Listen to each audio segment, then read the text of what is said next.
அன்பானவர்களே, இப்பொழுது நாம் ஒரு குறு நாடகத்தை பார்க்க இருக்கிறோம். அதனுடைய தலைப்பு இருளிலே ஒளி. குல்ஷான் எஸ்தர் அவர்களுடைய வாழ்க்கை சரித்திரத்தை கொண்ட நாடகத்தை நாம் இப்பொழுது பார்க்க இருக்கிறோம். இருளிலே ஒளி. இயேசு கிறிஸ்துவே மெய்யான ஒளி என்பதை அறிய தடையாக இருந்த இஸ்லாம் மார்க்கத்தின் நம்பிக்கை என்ற மூடு திரையை கிழித்த குல்ஷான் எஸ்தரின் வாழ்க்கையை பற்றிய ஒரு சிறு நாடகம். நபிகள் நாயகம் முகமது அவர்களின் மகளான ஃபாத்திமா என்ற பெண்ணின் வழிவந்த சையது குடும்பத்தில் பிறந்தவர் குல்ஷான் ஃபாத்திமா. குல்ஷான் பிறந்ததும் அவரது அம்மா இறந்துவிட்டார். 6 மாத குழந்தையாக இருந்தபோது டைஃபாய்டு மற்றும் போலியோவால் தாக்கப்பட்ட குல்ஷானின் இடது கையும் இடது காலும் மரத்து போய் நடக்க முடியாமல் போய்விட்டது. ஆனாலும் வைராக்கியமான ஷியா முஸ்லிம் ஒழுக்கப்படி வளர்க்கப்பட்டார். அப்பா, அண்ணன்கள் மற்றும் சித்தப்பா தவிர வேறு யாருடைய முகத்தையும் அவர் பார்த்தது கிடையாது. 7 வயதுக்குள்ளாக குரானை வாசித்து முடித்த போது அதை சிறப்பான பண்டிகையாக கொண்டாடினார்கள். குல்ஷானுக்கு 14 வயது இருக்கும் போது அவரை சுகப்படுத்த வேண்டும் என்று இங்கிலாந்து அழைத்து சென்றார் குல்ஷானின் அப்பா. காட்சி 1. இங்கிலாந்தில் குல்ஷானும் அவரது அப்பாவும். குல்ஷான், பாகிஸ்தானில் உனக்கு எவ்வளோ பணம் செலவழித்தோம், உனக்கு சுகம் கிடைக்கலம்மா. இப்போது நம்ம இங்கிலாந்து வந்திருக்கோம். உனக்கு இங்கே ட்ரீட்மெண்ட் பார்க்க வந்திருக்கோம்.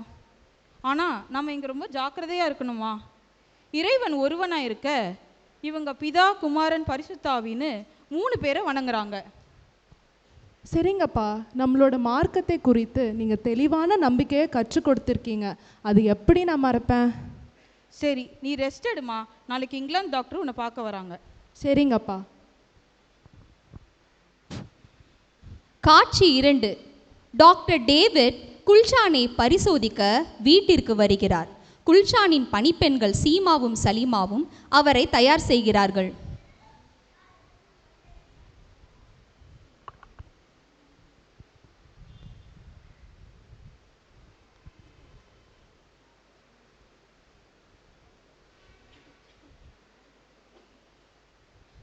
எனக்கு மறந்தே இல்லை, ஜபமே மறந்து.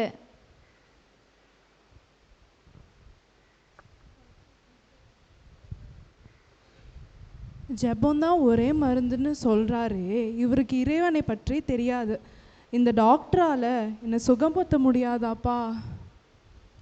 கவலைப்படாதம்மா, உனக்கு நிச்சய சுகம் கிடைக்கும். நமக்கு ஒரே வழி தான் இருக்குது. நம்ம பரலோக வாசலை தட்டலாம். நாம் மெக்காவுக்கு போகலாம். நம்ம இறைவனை போய் தொழுகை செய்யலாம். நான் போய் மெக்காவுக்கு போகிற எல்லா ஏற்பாடும் செய்கிறேம்மா. சரிங்கப்பா. கவலைப்படாத குல்ஷான், நம்ம முதல்ல இங்கேருந்து கிளம்பலாம் குல்ஷான். இங்கே இருக்கும் பெண்களெல்லாம் பார்த்தியா? அவங்களோட உடை எவ்வளோ வித்தியாசமாக இருக்குல்ல? ஆமாம் சீமா, அவங்க இந்த கடினமான முகத்தேரை இல்லாமல் எவ்வளோ ஃப்ரீயாக இருக்காங்கள. இது கிறிஸ்துவ நாடு குல்ஷான். இஸ்லாமியர்களும் கிறிஸ்துவர்களும் ஒரே புத்தகத்தை அடிப்படையாக கொண்டிருந்தாலும் இவங்க இயேசு கிறிஸ்துவ தேவனுடைய குமாரன் நம்புகிறாங்க. எவ்வளோ பெரிய முட்டாள்தனம் இல்லை இது? என்னது ஒரே புத்தகமா? அப்போது 2 மார்க்கத்துக்கும் என்ன வித்தியாசம்? ஆனால் இந்த கிறிஸ்தவர்கள் ரொம்ப அன்புள்ளவர்களும் இரக்கமுள்ளவர்களும் தயவுள்ளவர்களுமா இருப்பாங்க குல்ஷான். ஓ, அவங்களோட புத்தகம் உங்களுக்கு எவ்வளோ சுதந்திரம் கொடுத்துருக்குல்ல. நான் கண்டிப்பாக இந்த 2 மார்க்கத்துக்குள்ள வித்தியாசத்தை நான் கண்டிப்பாக கண்டுபிடிச்சே ஆவேன். சரி குல்ஷான், நேரமாச்சு, நம்ம கிளம்புவோம். தொழுகையால் தான் சுகம் கிடைக்கும் என்று கடைசி நம்பிக்கையாக குல்ஷான், குல்ஷானின் தந்தை, பணிப்பெண்கள் சலீமா மற்றும் சீமா ஹஜ் பயணமாக விமானம் மூலம் மெக்காவை வந்தடைகின்றனர். காட்சி 3. மெக்காவில் குல்ஷானின் தந்தையின் நண்பர் ஷேக் அவர்களை வரவேற்கிறார்.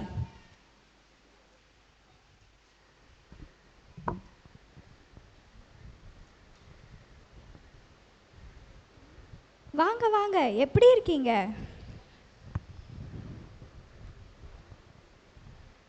நாங்கள் நல்லா இருக்கோம். நீங்கள் எப்படி இருக்கீங்க? உங்கள் வீட்டில் எல்லாரும் எப்படி இருக்காங்க? நான் நல்லா இருக்கேன். என்னோட 8 மனைவிகளும் 18 பிள்ளைகளும் நல்லா இருக்காங்க. குரான் பிரகாரம் என்னோட மனைவிகளை சமமாக நடத்துகிறேன். எனக்குன்னு சொந்தமாக ஒரு எண்ணெய் வயலும் இருக்குது. என்னது 8 மனைவிகளா? எனக்கு அவசர வேலை வந்ததால் என்னோட டிரைவர் குவாசி உங்களை மெக்காவுக்கு அழைத்து செல்வார். ஏதாவது அவசரம்னா ஃபோன் பண்ணுங்க. போய் வரேன்.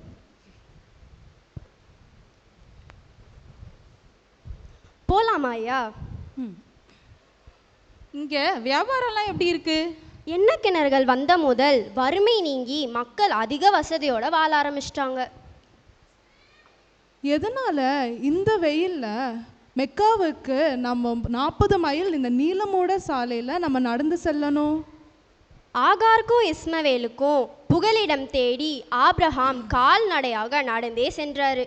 அதை நினைவு கூறிதான் இவங்க 15 கிலோமீட்டர் நடந்தே போகிறாங்க. 15 கிலோமீட்டர் வந்த உடனே முஸ்லீம்களுக்கு மட்டுமே இங்கே அனுமதி. அதையும் நம்மளை பரிசோதித்து தான் உள்ளே அனுப்புவாங்க. அதுவும் துப்பாக்கி பிடித்த இராணுவ வீரர்கள் நம்மளை பரிசோதிக்க வராங்க.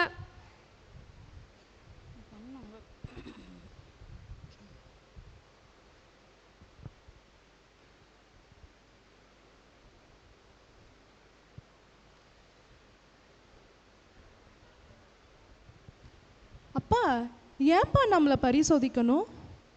ஏன்னா நம்ம புனித ஸ்தலத்துக்குள் எந்த மத துரோகிகளும் உள்ளே வரக்கூடாதுமா. ஓ, அப்போ நுழைஞ்சால் என்ன ஆகும்பா? சுட்டு கொன்னுடுவாங்கம்மா.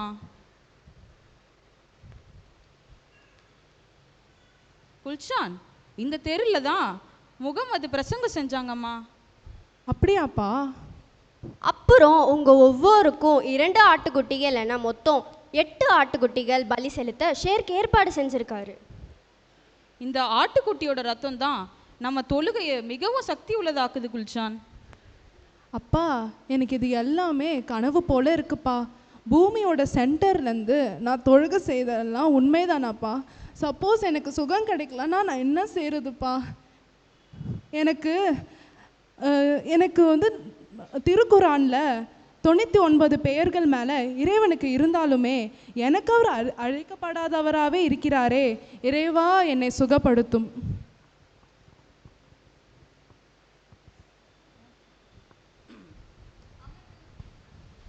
அவர்களது மெக்கா பயணம் முடிந்தது.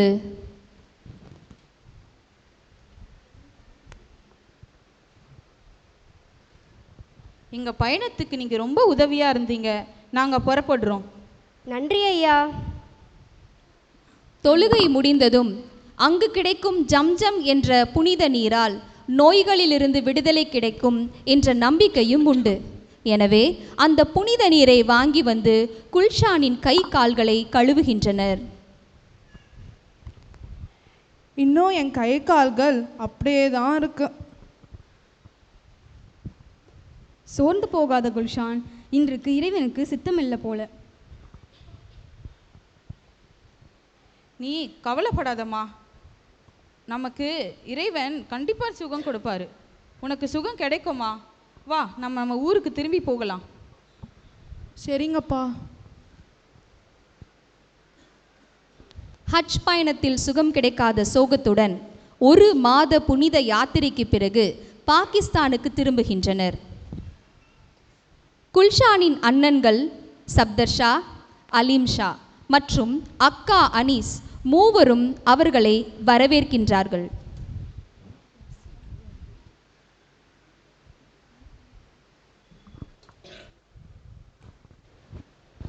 குல்ஷான், அப்பா 2 பேரும் பத்திரமா வந்துட்டீங்களா?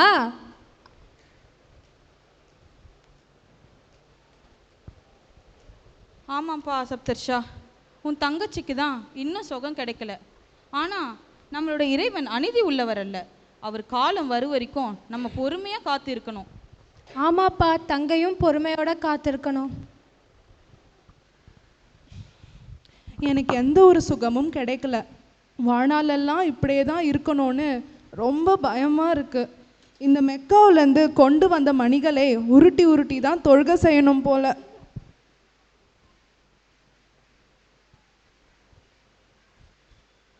அந்த நேரத்தில் குல்ஷானின் ஆசிரியர் ரசியா அவர்களை சந்திக்க வருகிறார்.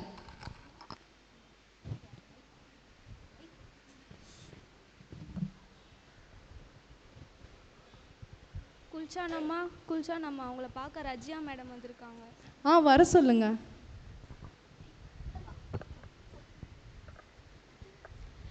ஹாய் குல்ஷான், எப்படி இருக்க? உன் ஹஜ் பயணம் எல்லாம் எப்படி போயிடுச்சு? ஹாய் மேம், நான் நல்லா இருக்கேன் மேம். என் ஹஜ் பயணம்லாம் நல்லா போச்சு மேம். என்னோட எக்ஸாம் ரிசல்ட்ஸ் வந்துச்சா மேம்? அதுக்கு தான் நான் இன்றைக்கி வந்திருக்கேன் Gulshan.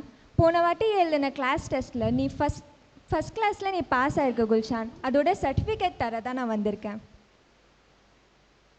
Thank you so much ma'am. குல்ஷானின் ஆசிரியை ரசியா மூலமாக இஸ்லாம் மத கோட்பாடுகள், இந்தியா பாகிஸ்தான் வரலாறு, பாரசீக மொழி, விஞ்ஞானம் போன்ற பாடங்களை நேர்த்தியாக கற்றுக்கொண்டாள் குல்ஷான். வறுமையால் வாடிய குல்ஷானின் சித்தப்பாவும் சித்தியும் குல்ஷானின் வீட்டிலேயே தங்கி குல்ஷானுக்கு உதவிகள் செய்தனர்.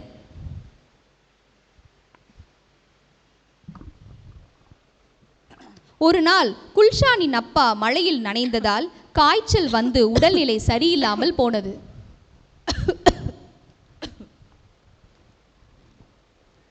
குல்ஷான், சாப்பிட்டியாம்மா? சாப்பிட்டேன்ப்பா, சொல்லுங்க. அப்பா கொஞ்ச நாள் முன்னாடி மழையில் நனைஞ்சதால ஒரே காய்ச்சலாக இருக்குமா.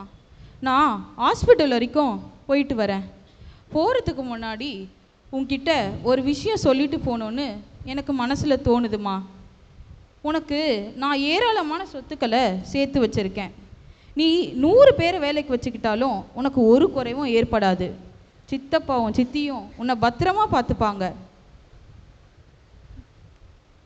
அப்பா, ஏன் திடீர்னு இந்த மாதிரி பேசுறீங்கப்பா? ஏன் இப்படிலாம் பேசுறீங்க? எனக்கு இந்த உலகத்தில் எத்தனை பேர் வந்தாலும் நீங்கள் இல்லைன்னா என்னால் இந்த கை கால்களை வச்சுட்டு வாழவே முடியாதுப்பா. நீங்கள் இல்லைன்னா எனக்கு யாரும் இல்லாத மாதிரிப்பா. புரியுதுமா, இந்த நோய் உனக்கு பாரம்தான். ஆனால் நீ எந்த தவறான முடிவும் எடுக்கக்கூடாதுமா. அப்படி எடுத்தா அது பாவம். நீ நரகத்துக்கு போயிடுவ. நீ முகமது வழியில் வந்தவனோ செய்த குடும்பத்தை சேர்ந்து வன்றோம் ஒரு நாளும் மறக்காதம்மா. அண்ணா, அப்படியெல்லாம் பேசாதீங்க அண்ணா. நீங்கள் ஹாஸ்பிட்டல் போயிட்டு வந்தீங்கன்னா எல்லாமே சரியாயிடும். நீங்கள் பார்த்து பத்திரமா போயிட்டு வாங்கண்ணா. சப்தர்ஷா, அலிம்ஷா, உன் தங்கச்சியை நீங்கள் பத்திரமா பார்த்துப்பீங்களாப்பா? பா, இப்படிலாம் பேசாதீங்கப்பா. வாங்க நம்ம ஹாஸ்பிட்டல் போகலாம். 1968ஆம் ஆண்டு செப்டம்பர் மாதம் 28ஆம் தேதி குல்ஷானின் தந்தை மரித்தார். குல்ஷான் மிகவும் மனமுடைந்து போனார். சலீமாவும் சீமாவும் குல்ஷானை ஆறுதல் செய்கின்றனர்.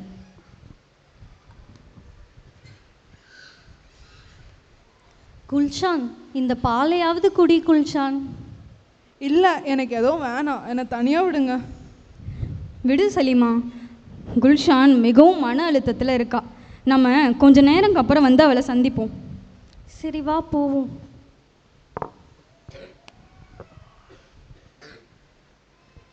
இறைவா, நான் பிறந்தவுடன் என் தாயும் மறிச்சிட்டாங்க. அதன் பிறகு நான் முடமானவளாம் ஆகிட்டேன். இப்போ என் தந்தையும் இறந்துட்டாங்க. ஏன் இறைவா நீங்கள் இவ்வளோ கடினமாக தண்டிக்கிறீங்க? எனக்கு இந்த பூமியில் வாழ ஒரு நிமிடமும் எனக்கு 100 ஆண்டுகள் போல இருக்கு. நீ மரிக்க நான் விடமாட்டேன். உன்னை உயிருடன் காத்துக்கொள்வேன். என்னது இது? என் ரூம்ல ஏதோ காற்று வீசுதே. அதோ ஒரு குரலை கேட்டனே, அது என் மொழியில பேசுதே. யார் பேசுனா இப்போ?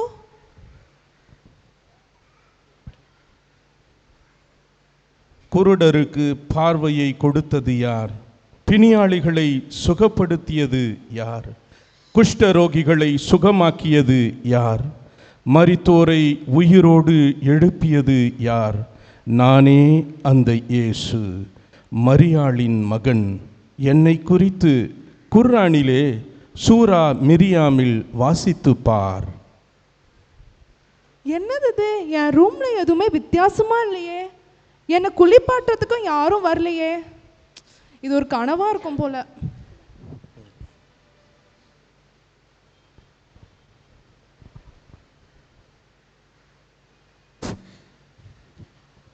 அந்த நேரத்தில் குல்ஷானின் சித்தி குல்ஷானின் ரூமுக்கு வருகிறார்.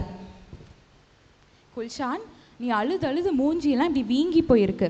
இரு, நான் சலீமாவையோ இல்லை சீமாவையோ உனக்கு ஒத்தரம் வைக்கிற கூப்பிட்றேன். சலீமா, சீமா இங்கே வாங்க, வந்து அவளுக்கு கொஞ்சம் ஒத்தரம் வைங்க.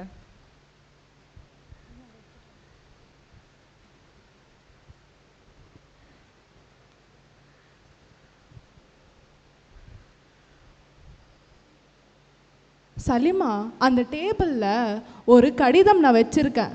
அதை கொண்டு போய் டோபியிடம் கொடு. அவர் ஒரு புத்தகத்தை உனக்கு கொடுப்பார். அதை எடுத்துட்டு வாமா. சரி குல்ஷான்.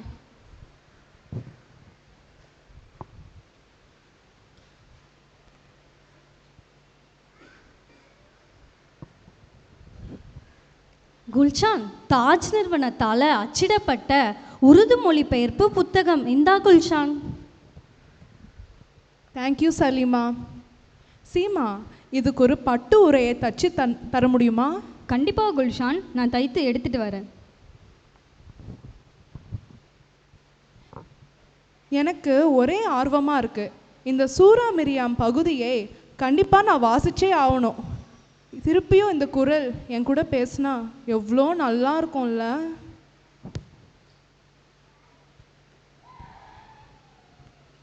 மரியாளை பார்த்து தேவ தூதன் உரைத்ததாவது: அல்லாஹ் அனுப்பும் இத்தூளில் நீ களி கூறுவாயாக.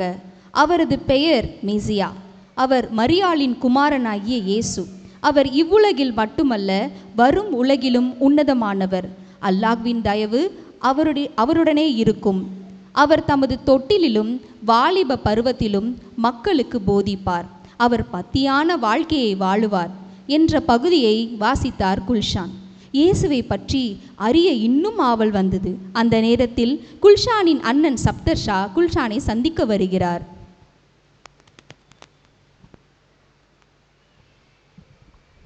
குல்ஷான், தூங்கிட்டியாம்மா? இல்லைண்ணா, சொல்லுங்க. நாளை காலைல நான் லஹூர் போகிறேம்மா. நீ என் கூட வரியா இல்லைனா இங்கேயே இருக்கியா? நீதாம்மா முடிவெடுக்கணும். அடுத்து அப்பா சொத்துல பெரிய பங்கு உனக்கு தாம்மா எழுதி வச்சிருக்காரு.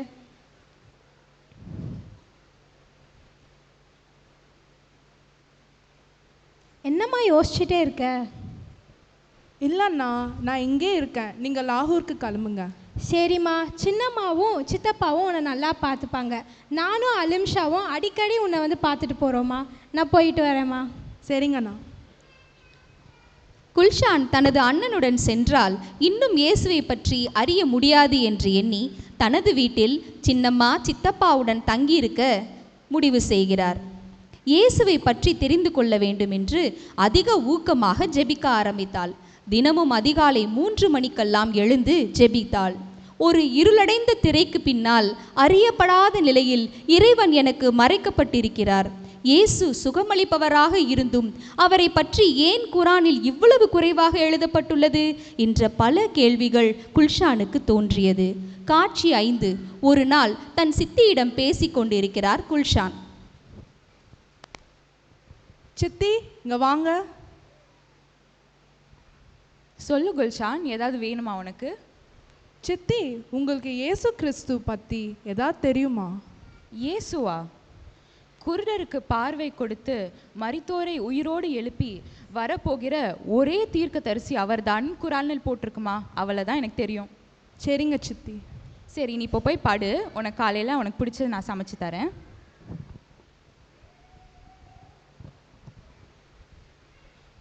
ஓ மரியாளின் மகனாகிய இயேசுவே, நீர் குருடருக்கு பார்வையை கொடுத்தீர். நீர் மரித்தோரை உயிரோடு எழுப்பினீர். என்னையும் சுகப்படுத்துங்கப்பா. நீங்கள் பரலோகத்தில் உயிரோடு இருக்கிறீர் அல்லவா?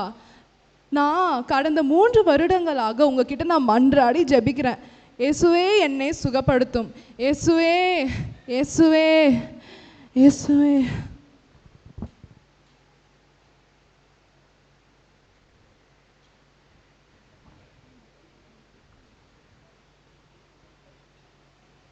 அந்த நேரத்தில் குல்ஷானின் அறையில் ஒரு பிரகாசமான ஒளி வந்தது. என்னது இது? இவ்வளோ வெளிச்சமாக இருக்கு. இன்னும் ஆனால் விடிலையே. சரி, நம்ம தூங்கும். அந்த வெளிச்சம் நேரம் செல்ல செல்ல அதிகரித்தது. என்னது இது இவ்வளோ வெளிச்சமா இருக்கு? இங்க 12 பேர்கள் அவங்க வரிசையில நிக்கிறாங்களே, அதிலும் 13வது பேரு ரொம்ப பிரகாசமா தெரிகிறாரே. ஓ தேவனே, என்னோட பூட்டி கொண்டிருக்கிற இந்த ரூம்ல வந்திருக்கோங்க, இவங்கெல்லாம் யாரு?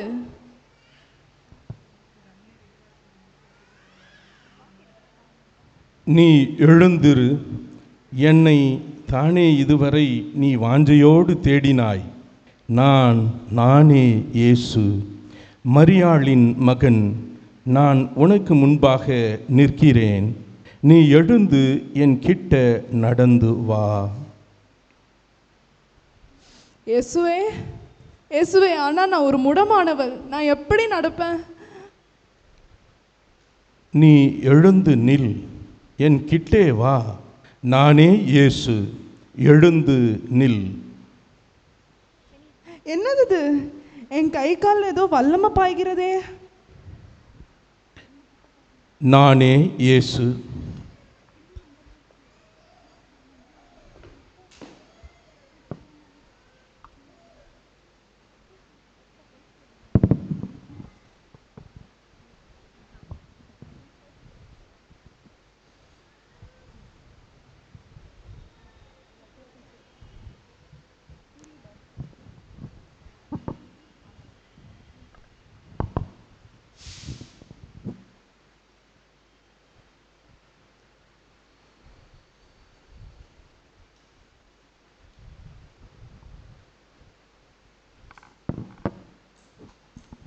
நானே இயேசு, நானே இம்மானுவேல், நானே வழியும் சத்தியமும் ஜீவனுமாய் இருக்கிறேன். நான் மறுபடியும் வருகின்றேன். இன்று முதல் நீ எனக்கு சாட்சியாய் இருப்பாய். இனி என் மக்கள் உன்னுடைய மக்கள். இப்பொழுது நீ உன் கண்களால் பார்த்தவைகளை என் மக்களுக்கு எடுத்துச் சொல்ல வேண்டும். இப்பொழுது நீ பெற்றுக்கொண்ட ஒளியின் வஸ்திரத்தையும் சரீரத்தையும் கரைபடாதபடி காத்துக்கொள். நீ எங்கு சென்றாலும் நான் உன் கூடவே இருப்பேன்.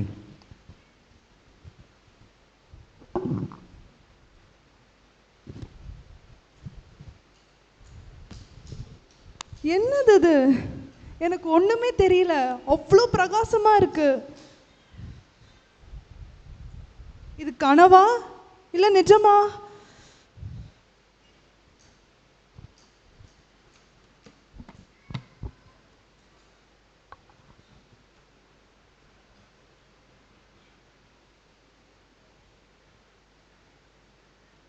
இப்போதான் எனக்கு கிளியரா தெரியுது.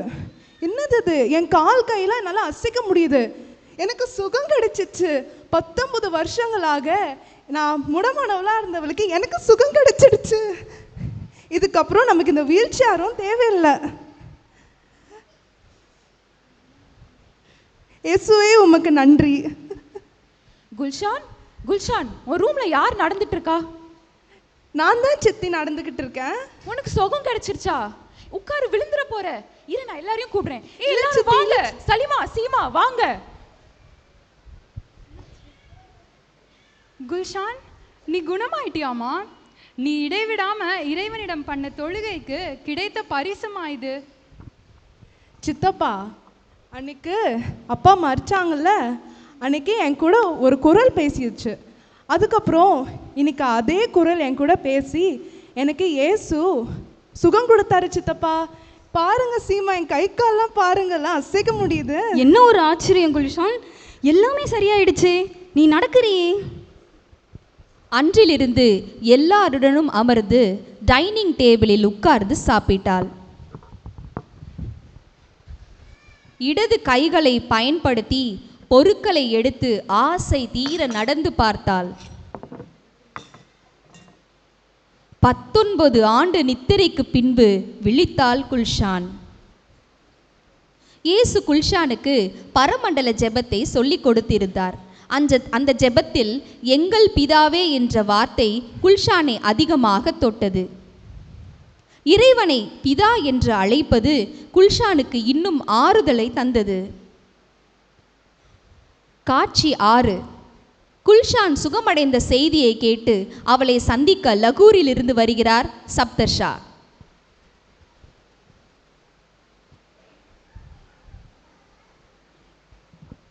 குல்ஷான், எனக்கு உன்னை இப்படி பார்க்க ரொம்ப சந்தோஷமா இருக்குமா? ஆமா அண்ணா, எனக்கு இயேசு தரிசனமாக வந்து எனக்கு தொட்டு சுகத்தை கொடுத்தாருண்ணா. இயேசுவா? முகமது உன்னை குணப்படுத்தினாருன்னு சொல்லணுமா? அப்பதான் நாங்கள் உன்னை கனப்படுத்துவோம். இயேசு நமக்கு சம்பந்தமானவர் அல்ல. குல்ஷான், உன் தந்தை சார்பிலிருந்து நான் பேசுகிறேன். உன் இயேசு விரும்புகிற பணமோ நகையோ நிலமோ எதை வேண்டுமானாலும் அவருக்கு கொடுத்து விடு. உன் மதத்தையும் உன் இனத்தையும் நீ விட்டு கொடுக்க வேண்டிய அவசியமே இல்லை. இப்படி கடிந்து கொள்ளப்பட்ட குல்ஷான் நாளுக்கு நாள் இயேசுவிடம் ஜெபித்து ஐக்கியம் கொள்ள ஆரம்பித்தார். எப்படியாவது கிறிஸ்தவர்களின் வேதாகமத்தை பெற்றுக்கொள்ள வேண்டும் என்று தீர்மானித்தாள். கச்சாரி என்ற ரோட்டில் ஒருவர் வேதாகமம் வைத்திருப்பதாக இயேசு அவளுக்கு தரிசனத்தில் காட்டினார். அதை கண்டு தன்னுடைய ஆசிரியை ரசியா வீட்டிற்கு செல்வதாக பொய் சொல்லிவிட்டு வேதாகமம் வாங்க செல்கின்றார். சித்தி, இங்க வாங்க. சொல்லு குல்ஷான், ஏதாவது வேணுமா உனக்கு? சித்தி, நான் அப்படி சுகம் பெற்ற அந்த விஷயத்தை நான் ரஜியா மேடம் கிட்ட சொல்லலான்னு இருக்கேன் சித்தி. நான் போயிட்டு வரேன். சரிம்மா, கூட சலிமாவும் கூட்டு போ. இல்லை சித்தி, நான் தனியாக போகணும் விரும்புகிறேன். எனக்கு கார் மட்டும் அரேஞ்ச் பண்ணிடுங்க. சரிம்மா, பத்திரமா போயிட்டு வா. சரிங்க சித்தி. காட்சி 7. ரசியா ஆசிரியை வீட்டில் குல்ஷான்.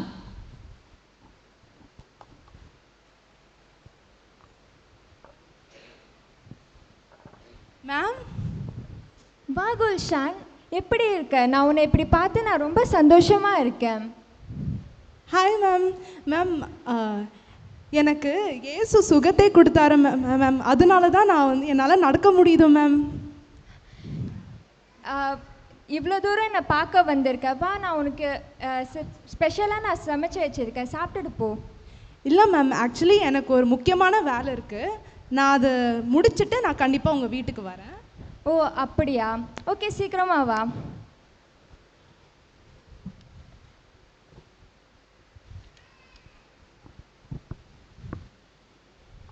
இப்படி சொல்லிவிட்டு வேதாகமம் வாங்க செல்லும் போது தனது பர்க்காவை மறைந்து வைத்துவிட்டு போய்விட்டாள். கச்சாரி என்ற ரோட்டில் வாழும் கிறிஸ்தவரை சந்திக்க செல்கிறார். அங்கே வெயிலை கூட பாராமல் உட்கார்ந்து பல புத்தகங்களை விற்று கொண்டிருந்தார் ஒருவர்.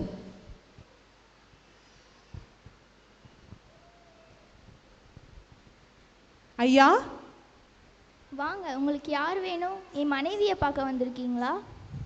ஐயா, எனக்கு கிறிஸ்துவர்களின் வேதாகமம் ஒன்று வேண்டுமையா, தரீங்களா? வேதாகமா? நீ யாரு? நீ எங்கிருந்து வர? நீ எந்த மதத்தை சார்ந்தவ? ஐயா, நான் ஒரு முஸ்லிம் மதத்தில் சார்ந்தவள் ஐயா. நான் இங்கே 10 மைலில் வசிக்கிறேன் ஐயா. எனக்கு ஒரு வேதாகமத்தை மட்டும் கொடுங்க ஐயா. முஸ்லிமா? உனக்கு எதுக்கு எங்கள் வேதாகமும்? நீ போய் உன் குரானை படி. இல்லை ஐயா, எனக்கு இமானுவேல் ஆகிய இயேசு தான் எனக்கு தொட்டு சுகத்தை கொடுத்தார் ஐயா. தயவு செஞ்சு நான் நம்புங்க ஐயா. சரி, இரு வரேன்.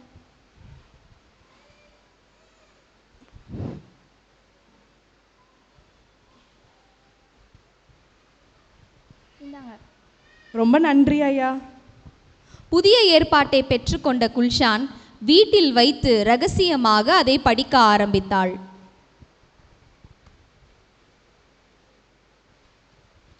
கொஞ்சம் நாட்களிலேயே குல்ஷான் வேதாகமத்தை பெற்றுக்கொண்ட விஷயம் வீட்டில் உள்ள எல்லாருக்கும் தெரிந்தது. அது என்னது உன் கையில? அது என்னது? அதை காட்டுங்க. இங்க கூட எல்லாரும் இங்க வாங்க. இவ கையில என்ன இருக்குன்னு பாருங்க. அவளுடைய அண்ணன்மார்கள் இருவரும் தங்கள் மார்க்கத்தை விட்டு கிறிஸ்தவளானதால் அவளை சுட்டுக்கொள்ள முடிவு செய்தனர். துப்பாக்கியால் சுட வந்தும் இயேசுவை மறுதளிக்காமல் இயேசு தனக்கு சொல்லிக் கொடுத்த பரமண்டல ஜெபத்தின்படி அவர்களை மன்னிக்கும்படி அவர்களுக்காக ஜெபித்தார். சின்ன அண்ணன் சுட வரும்போது துப்பாக்கி கை தவறி கீழே விழுந்தது.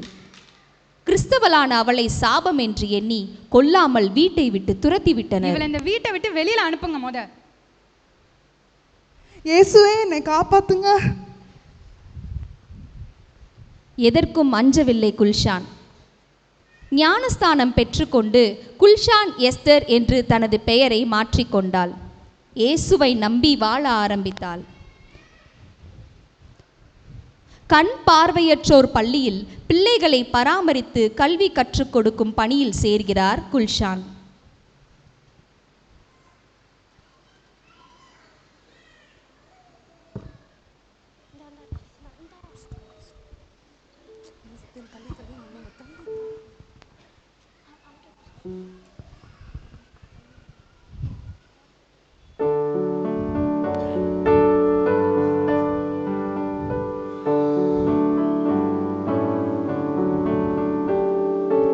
Jesus loves me, this I know, for the Bible tells me so. Little ones to Him belong, they are weak but He is strong. Yes, Jesus loves me, yes, Jesus loves me, yes, Jesus loves me, the Bible tells me so.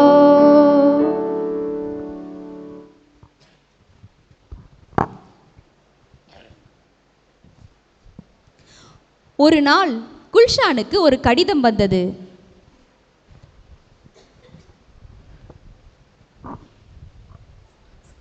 Gulshan அம்மா, உங்களுக்கு ஒரு letter வந்திருக்கு.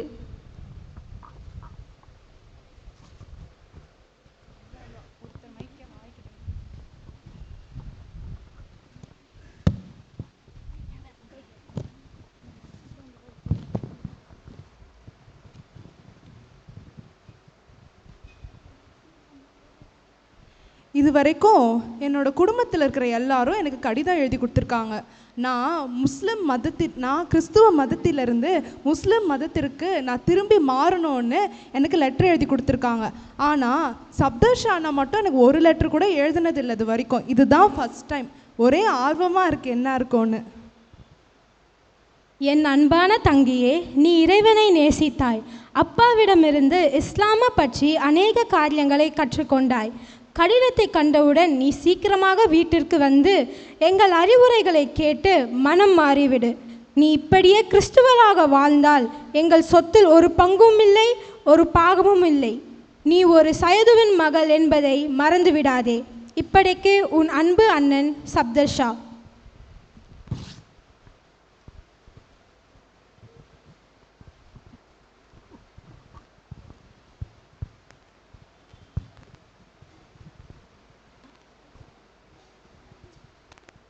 ஆண்டவிடம் ஆறுதலை தேடி குல்ஷான் வேதாகமத்தை வாசித்தார்.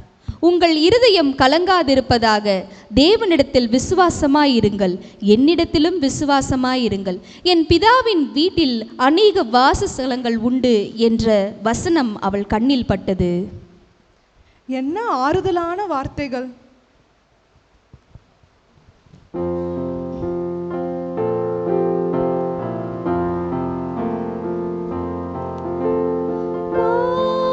A friend we have in Jesus, all our sins and griefs to bear.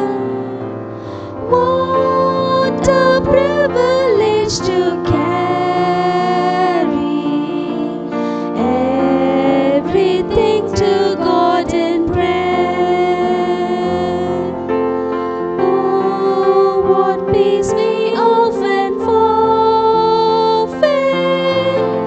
Oh, what needless pain we bear. All because we do not carry everything to God in prayer. ஆம், சோர்வடையும் போதெல்லாம் கர்த்தருக்குள் தன்னை திடப்படுத்தினாள் குல்ஷான். இப்படி சென்று கொண்டிருந்த குல்ஷானின் வாழ்க்கையில் ஒரு நாள் குல்ஷானின் அக்கா கணவர் அனீஸ் மரணப்படுக்கையில் இருப்பதாக வந்து கூறுகிறார். குல்ஷான், உங்க அக்கா அனீஷ் ஹாஸ்பிட்டல் அட்மிட் ஆகி கிடக்குறாமா, சீக்கிரம் வாமா என் கூட. சரிங்க மாமா, நீங்கள் கிளம்புங்க. நான் என்னோட ஆஃபீஸ் அதிகாரிக்கிட்ட லீவ் கேட்டுட்டு நான் வரேன். சரிம்மா, சீக்கிரமா வாமா.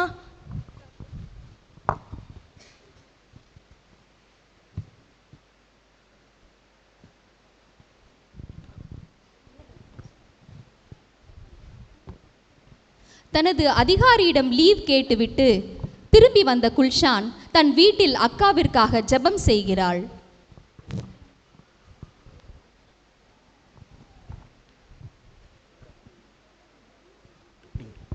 நீ அவளை பார்க்க செல்லலாம், அவள் மரிக்க மாட்டாள், நான் அவளை உயிருடன் காத்துக்கொள்வேன்.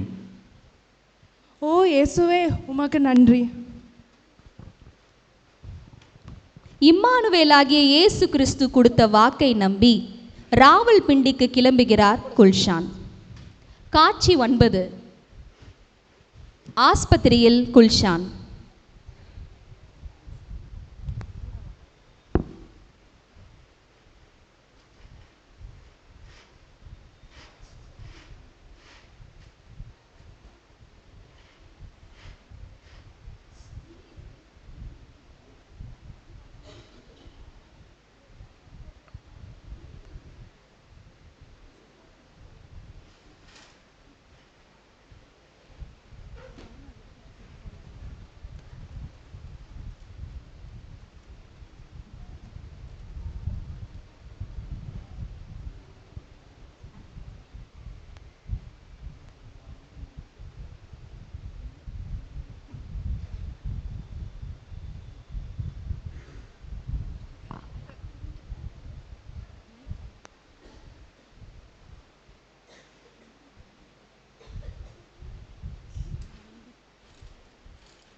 குல்ஷான் ஆஸ்பத்திரிக்கு வருகிறாள்.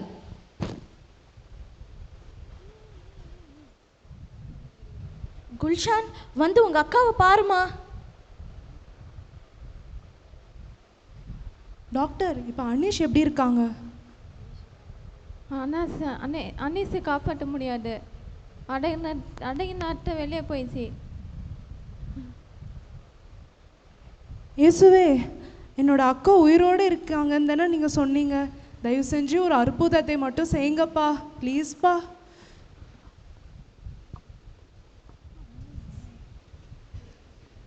ஏன் எல்லாம் அழுதுகிட்டு இருக்கீங்க? அவ தூங்கிட்டு தான் இருக்கா. யாரங்க இந்த பைத்தியக்காரி? யாருங்க விட்டது? இவளை கொண்டு போய் பக்கத்து ரூம்ல அடைச்சு வைங்க.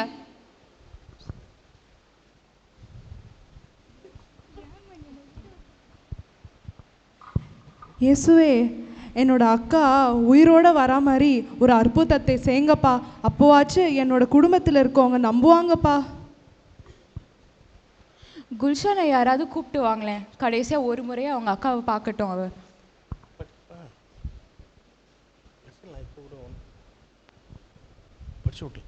அவள் மரிக்கவில்லை, அவள் உயிருடன் இருக்கிறாள். அவளுக்கு ஆயுளை போட்டு கொடுத்திருக்கிறேன்.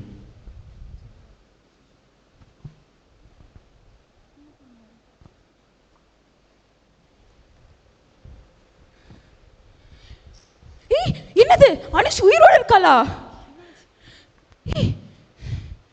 உயிரோடு இருக்கா அனிஷ்?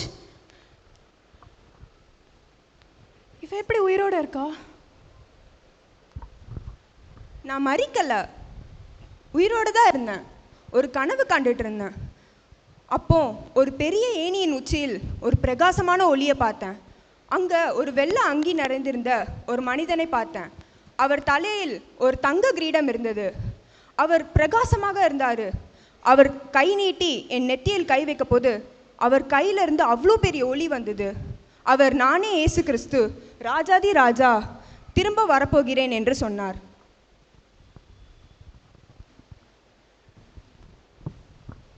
குல்ஷான், உன்னோட ஜெபத்தால உங்க அக்கா அனீஷ் திருப்பி உயிரோடு வந்துட்டாமா. ரொம்ப நன்றிம்மா. ஆண்டவர் மீது கொண்ட அளவற்ற அன்பால் குல்ஷானின் குடும்பத்தினரில் சிலர் இயேசுவை ஏற்றுக்கொண்டனர். சிறைச்சாலைக்கு செல்லும் சூழ்நிலையிலும் சிறைச்சாலையில் உள்ள பெண்களுக்கு இயேசுவை எடுத்து கூறி புது வாழ்வு வாழ வழி செய்தாள். இயேசுவின் இரத்தத்தினாலே தான் நமக்கு பாவங்கள் மன்னிக்கப்படுகின்றன என்ற இஸ்லாமிற்கும் கிறிஸ்தவத்திற்கும் உள்ள வித்தியாசத்தை புரிந்து கொண்டவளாய் 1/1/2022 கிறிஸ்துவுக்குள் மரித்தாள். அன்று உயிர்த்தெழுந்த இயேசுவின் ஒரே ஒரு சந்திப்பு குல்ஷானை பலருக்கு சாட்சியாக மாற்றியது. இன்றும் நம் இயேசு கிறிஸ்து உயிர்த்தெழுந்த வல்லமை குறையவில்லை. உயிர்த்தெழுந்த இயேசுவின் சாட்சிகளாக ஜீவிப்போம். அவர் வருகையில் ஜீவ கிரீடத்தை பெறுவோம். ஆம், கிறிஸ்து மெய்யாகவே உயிர்த்தெழுந்தார்.